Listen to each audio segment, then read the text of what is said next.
주와 연. 손부적은 손에 쥐고 있어야 효험이 발휘된다. 무당이 붓을 쥐고 마지막 획을 긋는다.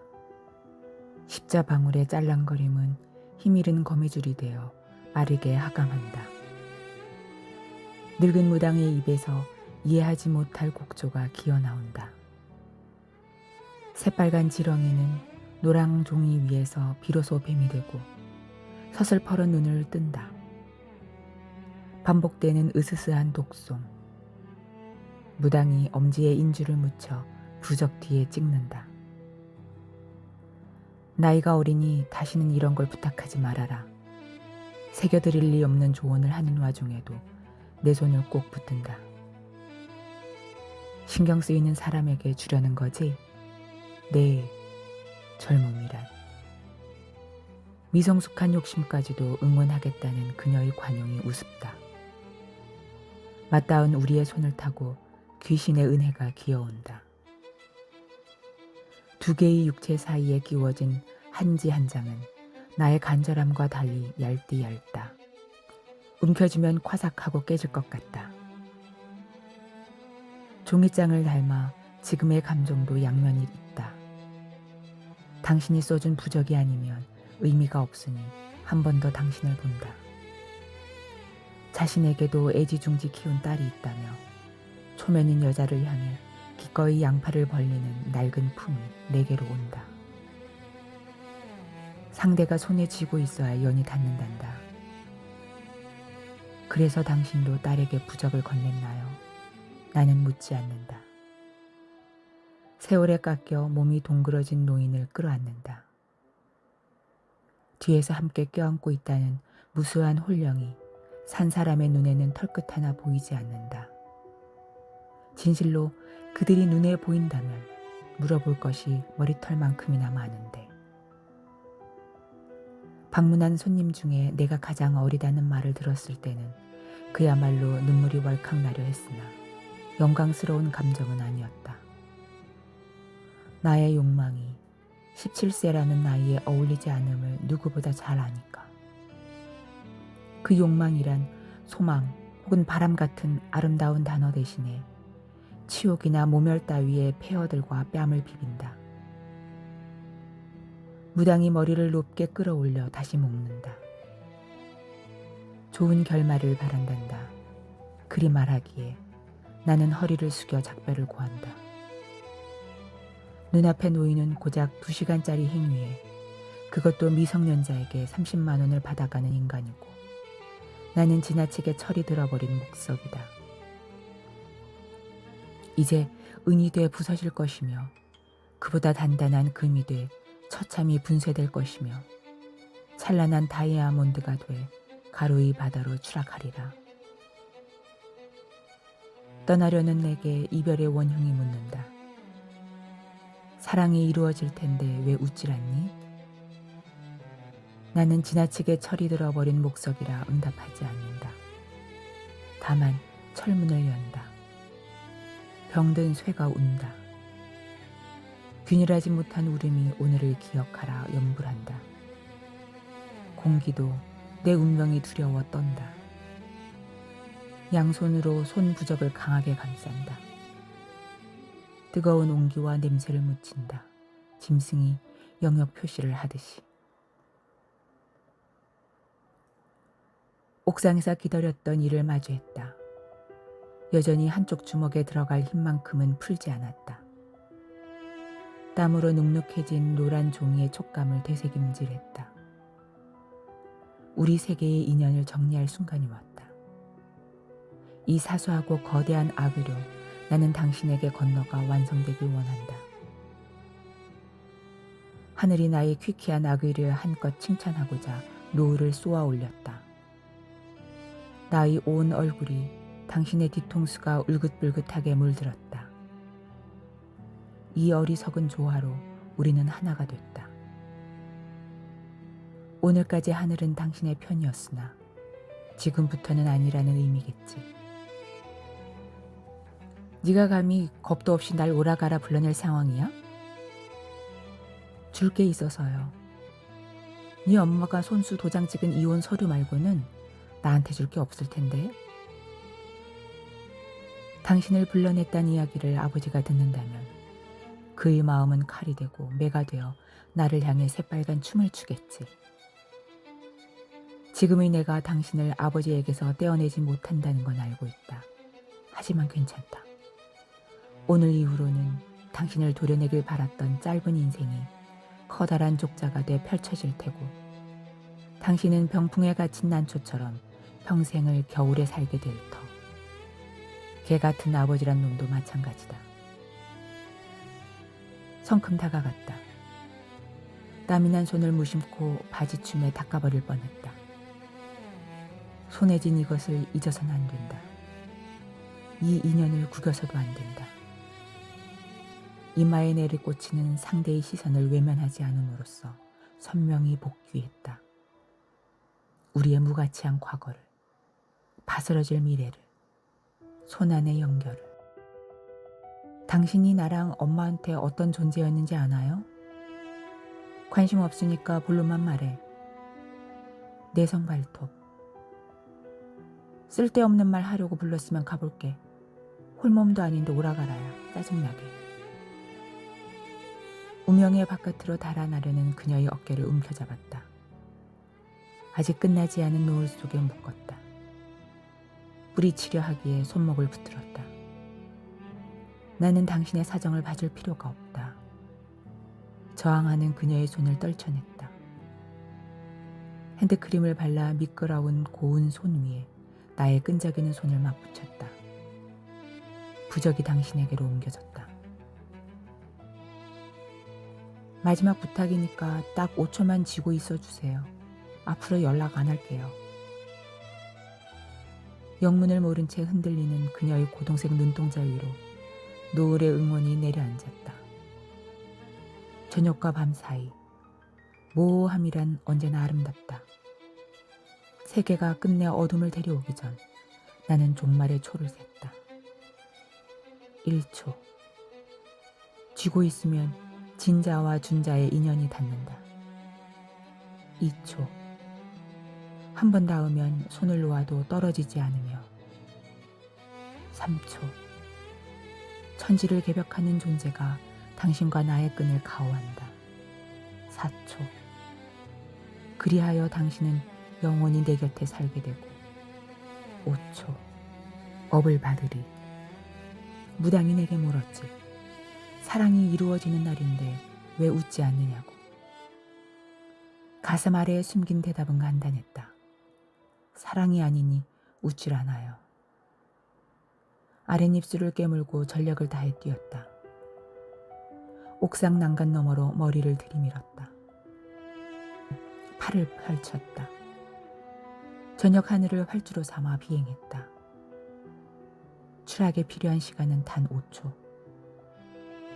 곤두박질 친 머리가 땅과 부딪힐 때 수박이 으깨지는 소리가 났다. 뼈가 부서지는 통증과 질금질금 새어나오는 뻘건 핏물이 내게 물었다. 이제 무엇으로 다시 태어나고 싶니? 의식이 끊어지는 와중에도 시선은 저 옥상에서 비명을 지르는 여자를 향했다. 다행히 손부적을 놓지 않고 있었다. 두려움에 떨며 배를 감싸는 반대쪽 손이 애처로워 보였다. 갈라진 머리통 곁에 금년화가 피어있다. 나를 뉘인 땅이 내게 선물하는 마지막 생명이었다. 집념을 머금고 도단한 주홍을 보며 나는 삶과 죽음 사이에 건축될 다리 위에도 꽃이 피기를 바랐다. 다시 태어날 세계는 반드시 극락으로 만들 것이다. 증오하는 것들이 멸망하는 세계, 미움이 보상받는 세계. 하늘에 뜬 극락의 머리채를 잡아 이 땅으로 내릴 것이다. 6월의 꽃잎을 무참히 적시는 빨간 불행을 보며 입꼬리를 끌어올렸다. 이 목숨값으로 당신의 인생에 족쇄라는 장식을 만들어줄 테니까. 숨을 죽이고 많은 밤을 참았다. 행여나 섣부른 움직임이 우리 사이의 사슬을 끊을까봐 주는 대로 받아먹기만 했다. 당신이 태동을 원하는 한낮이면 여물지 않은 주먹으로 생명의 벽을 두드렸다. 살가죽 밖에서 아버지와 계모의 기쁜 웃음이 들렸다. 밤이 돼도 웃음소리가 끊이질 않으면 그제야 빈집에서 홀로 울고 있을 나의 엄마를 떠올렸다. 형체를 갖추지 못한 입술을 깨물어 참고 또 참았다. 신이 있다면 증명해 주기를. 수모를 겪은 자만이 심판자가 될 수 있다는 삶의 순환을. 당신의 뱃속에서 나는 12월의 마지막 날 세계에 다시 등장할 채비를 마쳤다.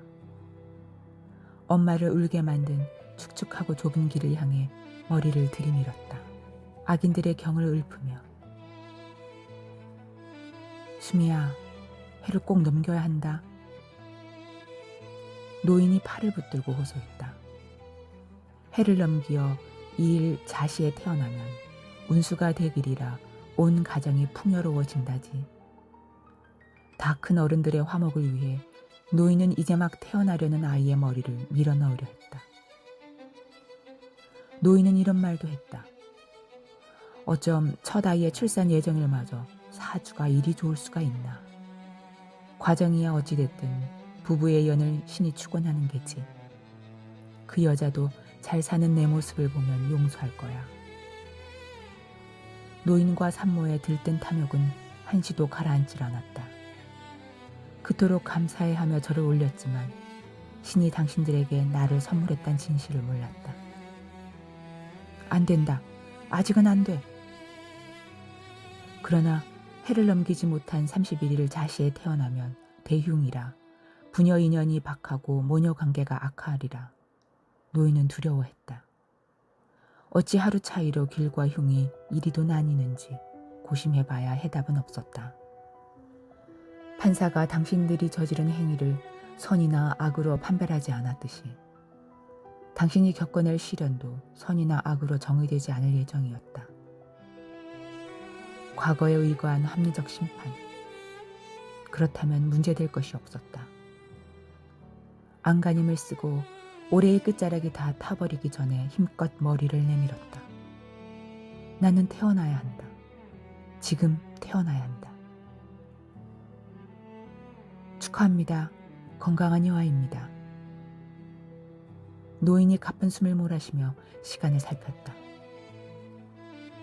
12월 31일 23시 59분 55초.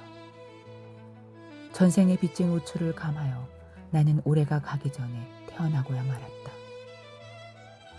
눈이 뜨이질 않아 시야가 온전치 않았지만 아버지가 자주 피우던 질 나쁜 담배 냄새가 나지 않음을 알아차렸다. 고상한 남자가 피칠갑을 한 산모의 가랑이를 보면 충격을 받을까 싶어 노인이 쓸데없는 배려를 한 탓이었다.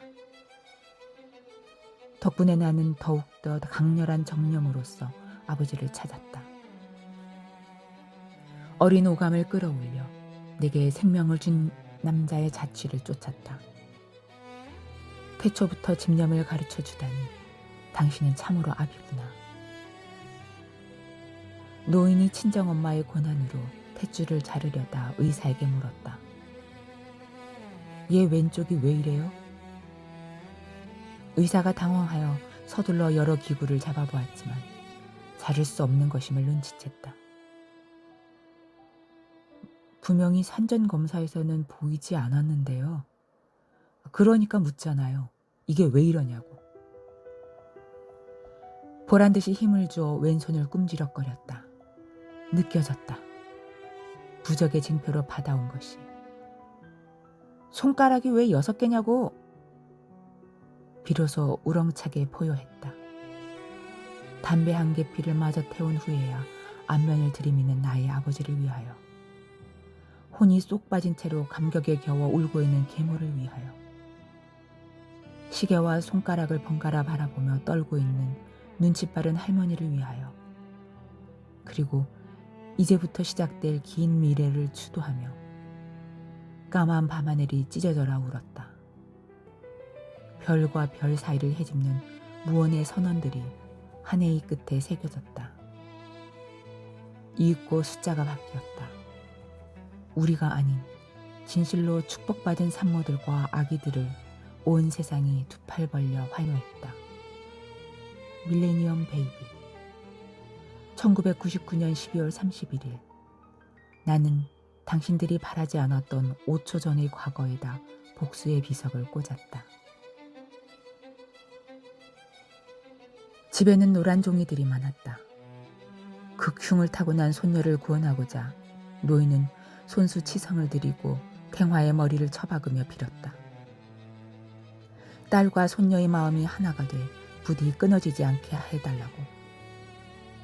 가망 없는 기도들이 이제 막 뒤집기를 하던 내 몸에 닿았다. 늙은 무당의 정성이 토했는지 6번째 손가락은 자라나는 동안 어떤 위협도 되지 못했다. 의지대로 움직일 수 없어 쥐고 펼 때에 옆 손가락의 흔들림을 따라 움찔거리는 일이 전부였다. 다지증은 평생 안고 갈 나의 본질 중 하나로 자리매김했다. 날 때부터 특별한 옷을 입고 태어난 기분이라 싫지 않았다. 아버지는 2번째 딸인 나를 보고도 딸이라는 존재를 처음 마주하는 인간처럼 웃었다. 그 모습을 시선으로 꼭꼭 씹어 눈 안에 새기던 계모는 6번째 손가락마저 사랑하겠노라 다짐했다. 앞으로 평생 채워야 할 딸아이의 밥그릇처럼 동그랗게 웃었다. 엄마 해봐, 엄마. 전생을 간직한 채로 영화부터 살아내는 일은 답답함의 연속이었다. 당장이라도 당신들의 얼굴에다 침을 뱉고 싶었지만 근육이 마음대로 움직이지 않았다. 온몸이 붕대로 칭칭 감긴 느낌이었다. 아빠부터 해보렴, 아빠. 괜찮다. 모든 일에는 순서가 있다잖아. 수많은 한낮 동안 연습하고 또 연습했다. 내가 할 말이 의지만큼 빨리 입술에 당도하기를. 내가 웃으면 계모가 웃었고 아버지도 웃었다. 17세였던 내가 웃을 땐 엄마는 웃어도 아버지는 웃질 않았는데 이상했다. 수개월 전만 해도 아버지는 나와 엄마를 썩어 문드러진 말뚝 정도로 취급했다. 구속의 효용성이 고갈되어 버린 가정의 집 말이다. 순에 빠진 엄마는 그런 취급을 받아도 다 용서할 테니 내가 성인이 될 때까지만 가정을 유지하자 부탁했다. 당신은 나이에 비해 제법 관리가 잘 된 곱상한 턱을 움직여 파 하고 조롱을 남겼다. 거울을 봐. 당신에겐 동정도 남아있지 않아. 첫 번째 엄마는 늙었고 2번째 엄마는 젊었다. 첫 번째 딸에겐 결함이 있었고 2번째 장모에겐 돈이 있었다. 이 고상하지 못한 요양만이 당신의 선택을 설명할 전부였다. 취향이 확고한 아버지는 여자의 흰손을 사랑했고 계모 또한 손이 부드러웠다. 물은 나의 머리를 쓰다듬는 그 손마저 늙기 전에 둘에게 해줄 말이 있었다. 빠. 드디어 열린이가 말을 하려고 해. 빠빠. 기특해라. 어쩜 목소리가 이렇게 맑을까? 배시시 웃어주었다. 잘 익은 고구마 같은 나를 끌어안고 당신들은 뭐가 그리 행복한지 밤이 새도록 웃음꽃을 피웠다. 이러다 둘째까지 생기면 어떡해요. 아직은 이르잖아요. 야릇한 기쁨이 가득 차는 동안에 나는 열심히 입술을 움직였다. 끌어올리고 오므렸다. 동그랗게 말아 아버지가 사랑에 맞이하는 이름을 태워버릴 준비를 했다. 오연님, 내가 얻은 것 중 가장 역겨운 석자였다. 탄생에서 멀어질수록 기억은 오히려 선명해졌다. 창틀을 넘어온 바람이 경박하게 요람을 흔들어댔다. 춤을 추듯 팽팽 도는 모빌은 신인에게 보낸 모습 부호였다. 저 창밖에 아주 멀리 떨어진 곳에서 슬피 우며 새우잠을 잘 인연을 위해 안갚음하라고.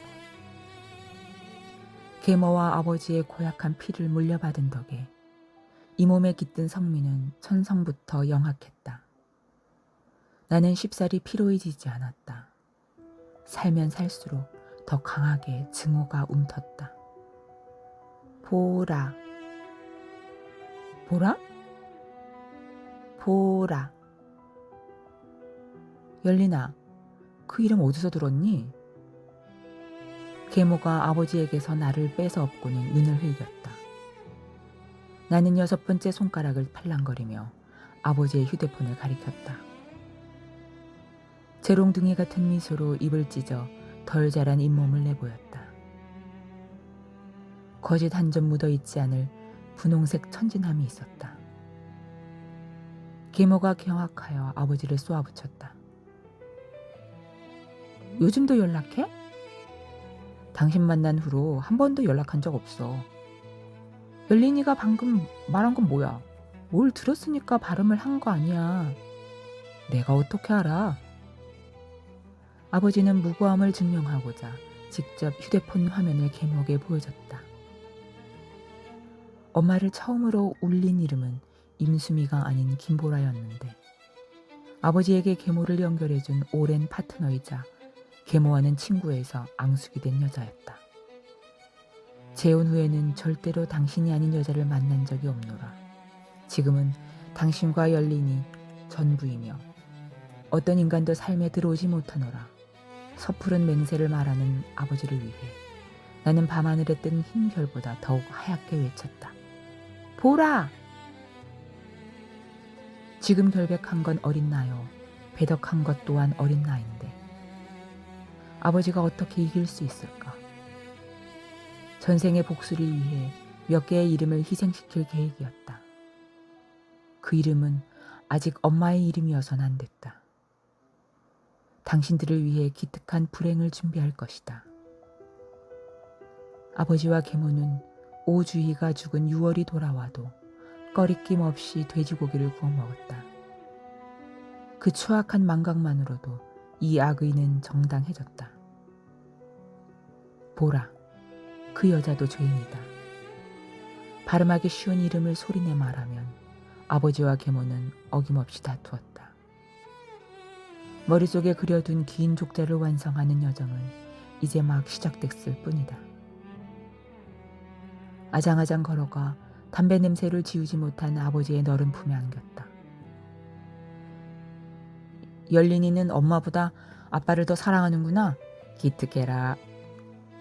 바라보는 눈에 애정과 불안이 서려 있었다. 과오를 언급하려는 나의 6번째 손가락을 꼭 쥔 당신의 호소가 들려왔다. 살면서 누구나 한 번쯤은 죄를 저지르니 사소한 실수 정도는 들춰내지 말아다오. 무언으로 정해지는 부탁을 듣고도 나는 용서를 입에 담지 않았다. 모든 것을 지켜보던 초월자가 내 쪽으로 몸을 기울였다. 부적의 촉감을 기억하며 사는 한 신은 내 편이겠지. 오주희가 죽던 날 계모는 옥상에서 손부적을 즉시 태워버렸으나 바람에 나부끼던 잿가루가 목구멍을 타고 몸 안에 자리 잡았다. 그러니 당신이 오장육부를 모두 뜯어내기 전까지 나는 오주희라는 이름을 잃지 않는다.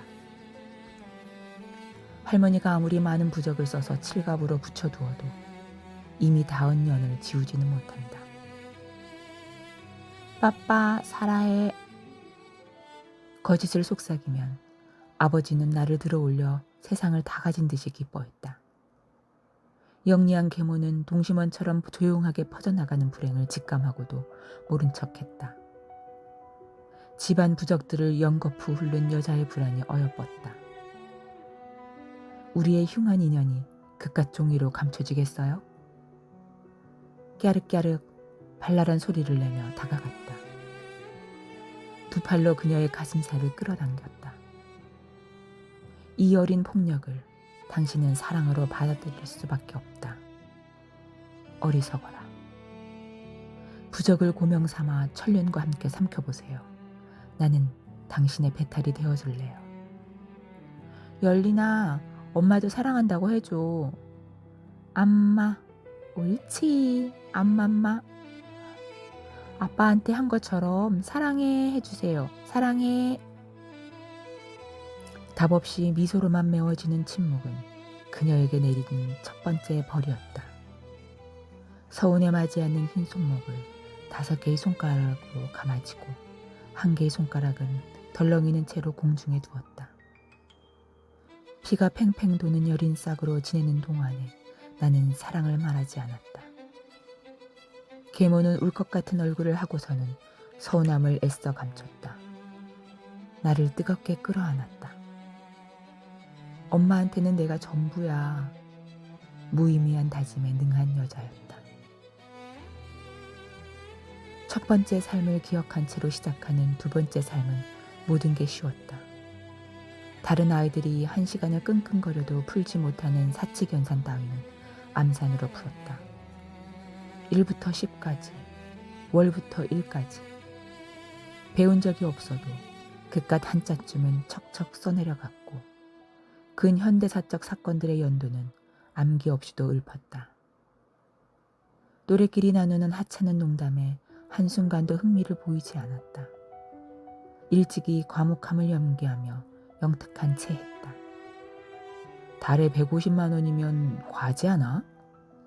열린이는 천재니까. 확실히 다르긴 해.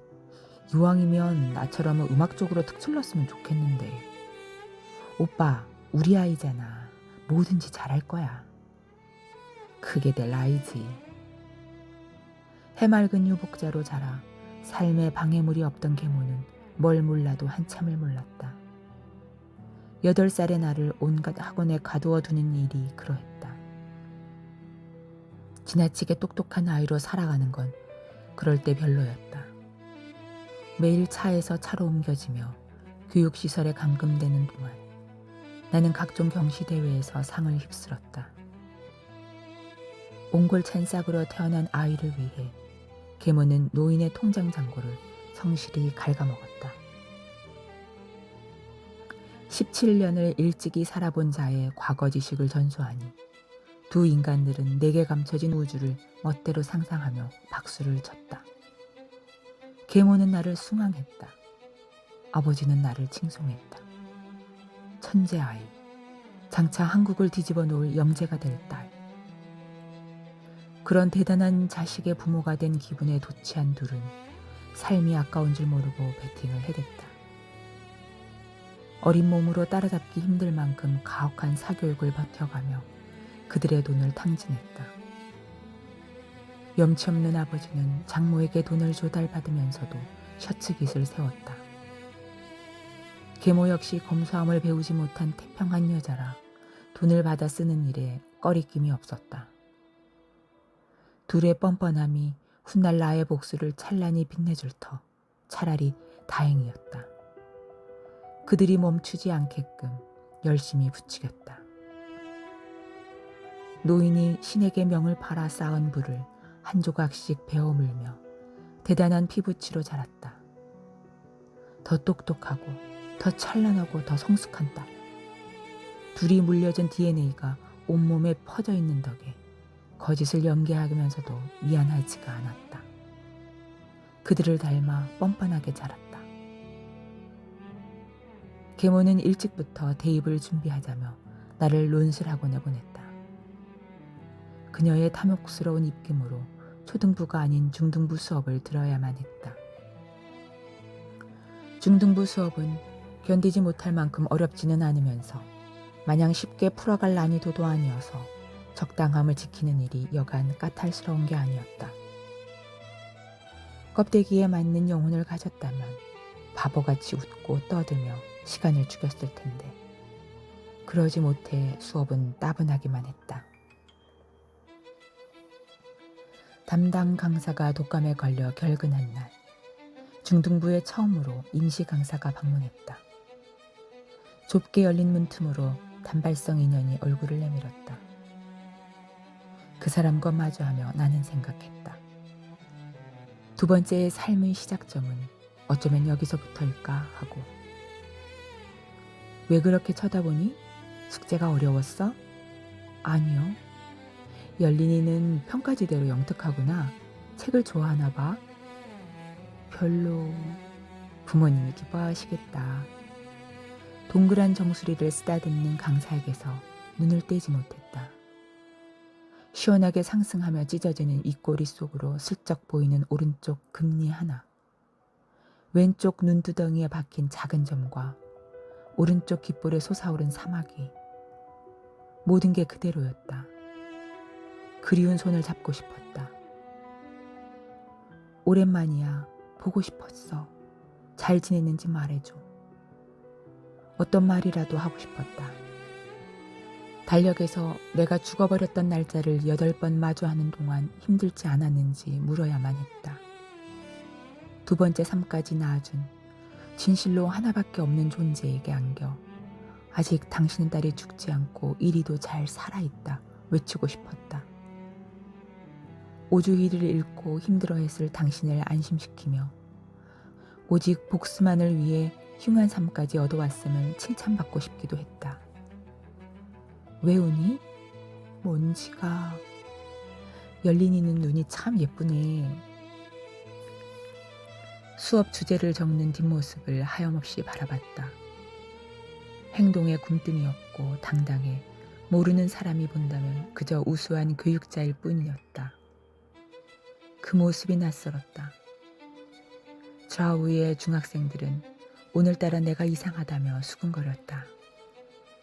나는 그 여자가 아니면 아무것도 보이지 않았다. 우리 주인은 책을 좋아해서 눈이 참 예뻐. 작은 독서 교습소를 운영했던 그녀는 타인의 이야기를 사랑할 줄 알아 딸에게 많은 책을 읽어주었고 세상에 더 많은 삶이 있노라 속삭였다. 그동안 무슨 일이 있어 이토록 먼 지역의 학원에 임시 강사로 출근했는지 알지 못했다.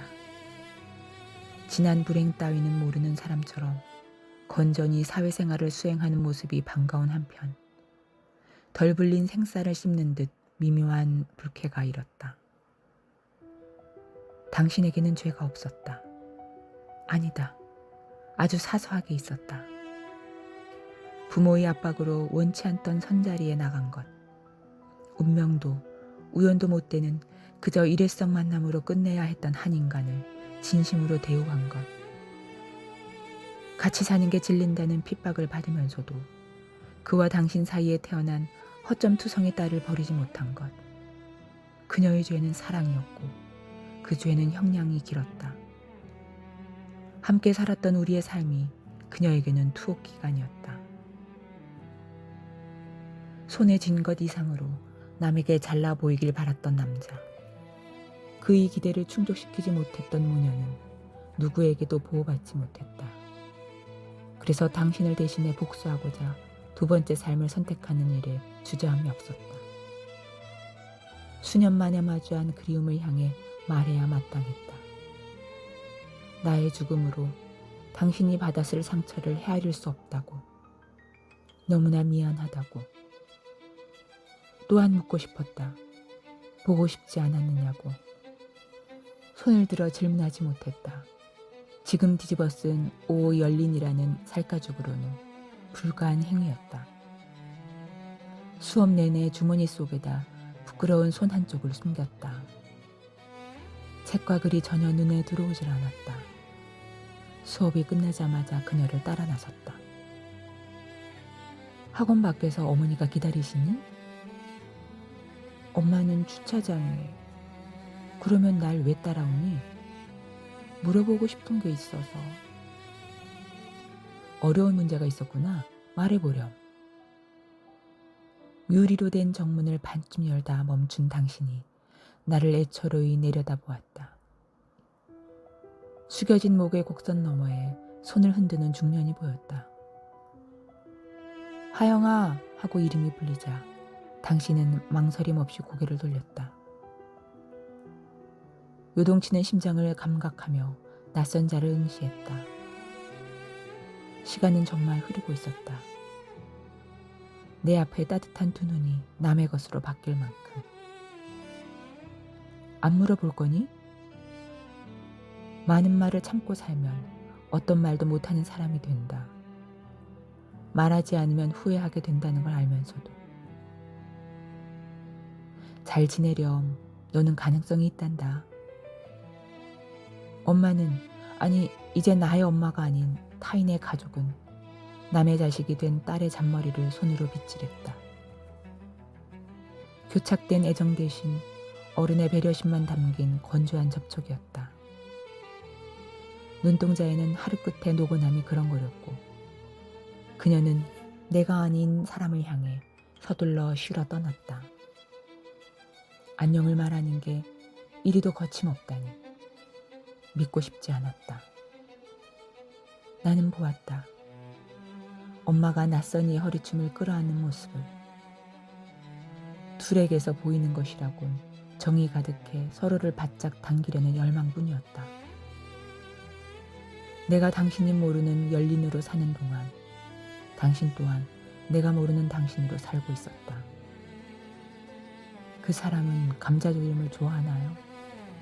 더러운 것을 대신 치워주나요? 당신의 발톱까지 아껴주나요? 헛된 물음들이 뱃속에서 계절을 착각한 구렁이처럼 성급히 깨어나려 했다. 숨을 참았다. 목구멍 밖으로 역류하려는 그리움을 억눌렀다. 빈틈없는 둘의 뒷모습이 하나의 지시가 되어 나의 입을 틀어막았다. 한 번 심판자로 살길 선택하면 무대 위에 같이 설 수 없단다. 오열린의 단발머리는 귓가에 닿지 않을 만큼 짧았다. 바람이 아무리 헝클여도 절망한 눈동자 하나 가리지 못했다.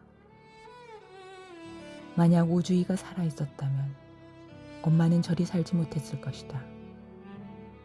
외동딸을 잃고서야 새 행복을 찾은 당신을 축하하면서도 조금은 원망했다. 죽은 딸을 향한 그리움이 당신을 고통스럽게만 한다면 차라리 그리움도 없는 것이 나았지만 내심 견딜 만큼은 슬퍼해 주길 바랐다. 우리가 함께했던 시간들이 나에게는 처음이자 마지막으로 인간답게 살았던 삶일 테니까. 사랑했던 사람의 기억 속에서 꾸역꾸역 살아가고 싶었던 오주희는 이제 오열린이라는 끔찍한 존재가 됐다. 받아들여야 했다. 오주희의 삶은 생각보다 빨리 양친의 기억 너머로 사라졌다. 그래도 이 만남은 귀퉁이가 찌그러졌을지언정 행복으로 새겨두어 마땅했다. 차라리 홀가분하기도 했다. 이 삶의 좋은 것이 전부 끝나버렸다면 나쁜 것만 펼치며 살아도 괜찮았다. 갈 곳이란 계모가 기다리는 지하 주차장뿐이었다.